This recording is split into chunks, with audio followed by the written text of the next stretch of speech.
guys? Welcome to another edition of Tigers Must Win. I'm your host, TMC Tam and one Tanveer Syed. Tan Tigers are one, the Bengal Dragon. Make sure to hit that like button, hit that subscribe button. Follow me on Twitter, Tan Tigers are one, Twitch at Instagram and one. Follow me on Instagram as well, and hit that bell notification button.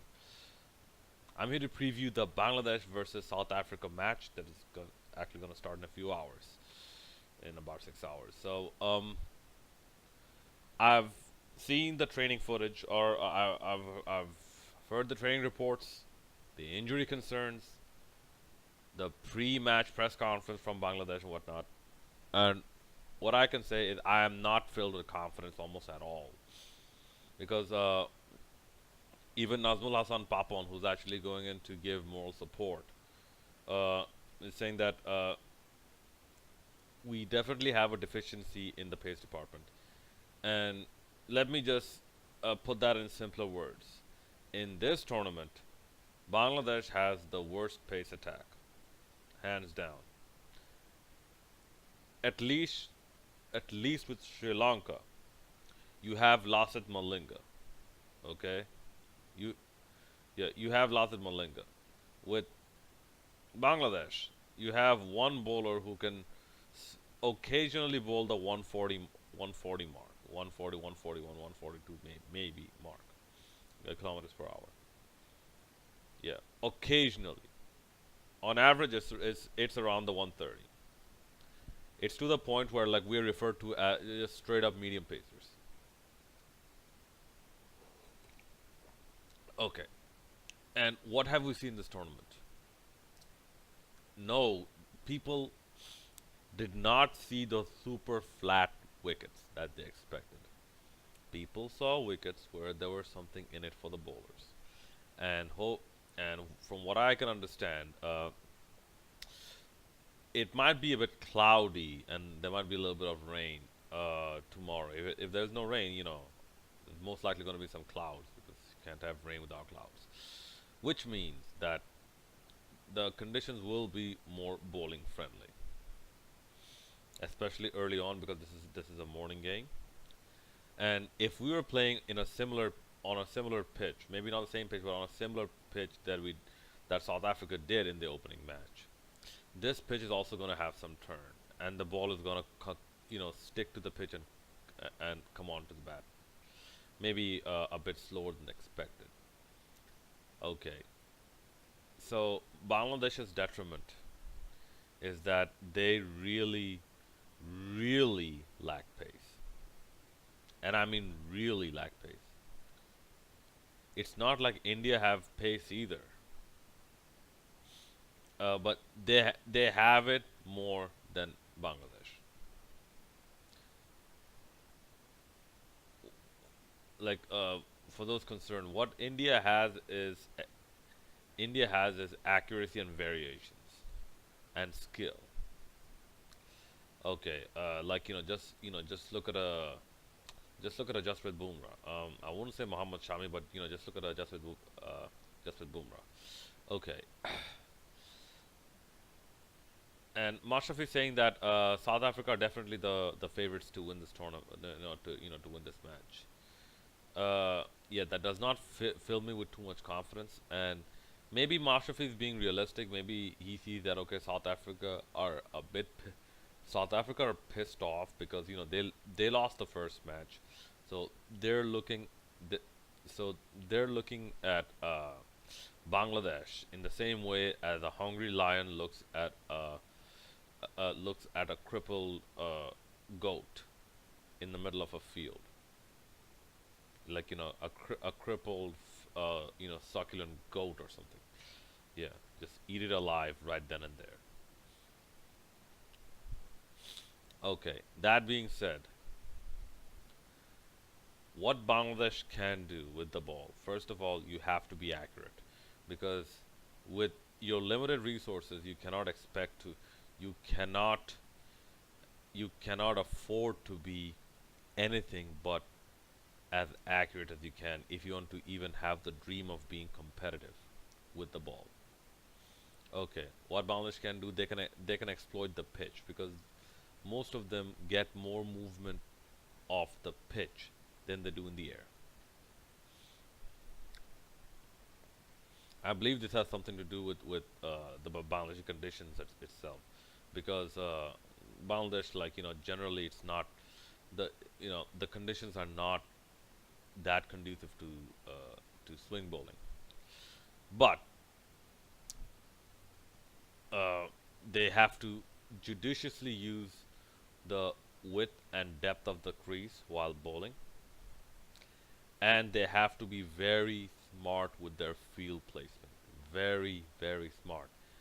Speaking of field placements, they cannot afford to drop a single catch. In fact, even the difficult catches, they have to take them if they must have a dream of surviving in this match. Okay, then the spinners. Never mind that. The spinners absolutely have to be spot on. You cannot have Shakib Al Hassan like bowling a half tracker the first ball that he bowls like he did in the warm up match. From ball one, have to be spot on. Okay. The batsmen obviously need to fire. Like I would say just to be safe, you cannot afford to lose even one wicket in the first power play. Even score like not anything below like 44 or 45, but do not lose a single wicket. Very important.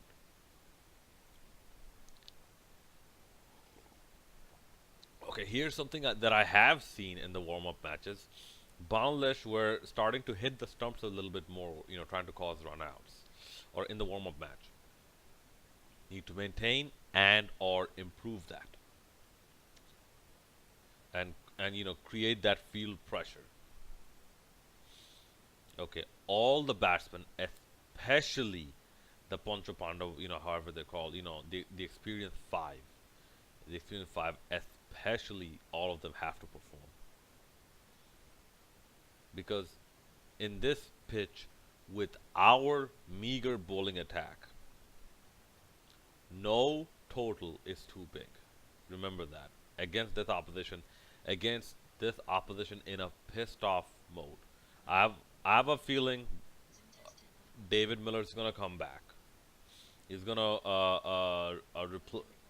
he's, he's gonna replace someone in the middle. Maybe Dwayne Pretorius or something. Then the the middle overs. I have a feeling that your most successful batsman is going to be Mushfiqur Rahim for this entire tournament for Bangladesh. It's going to be Shakib Al Hasan and Mushfiqur Rahim. It's not. I don't think it's going to be Tamim Iqbal unless he can prove everyone wrong. It's not going to be Tamim Iqbal or Shamu Shakar. And finally, no. Second to final, Bangladesh, if they win the toss, or maybe third to final, Bangladesh, if they win the toss, they have to field first. This is just my opinion. They have to field first. Because if you notice, in this tournament, except for the first match, Pakistan versus West Indies fielded first, they won. Sri Lanka versus New Zealand, our match that I will cover in a little bit. New Zealand fielded first, they won. Australia versus Afghanistan, Australia fielded first, they won. If South Africa field first, we are like 99.9% not winning this match. If Bangladesh field first, we are 95% not winning this match. We have 5% chance of winning, but 95%, I don't think we're winning this match. Okay, second to last. The key is no, I'll leave that for the last. Notice in the previous matches in this World Cup, the pace bowlers bowled with a lot of variation. The scramble seams, the cross seams, the slower pace balls, the Yorkers, the bouncers, you name it. Obviously, Bangladesh can't afford to do that with this pace, like especially the bouncers. We can't afford to do that with this pace.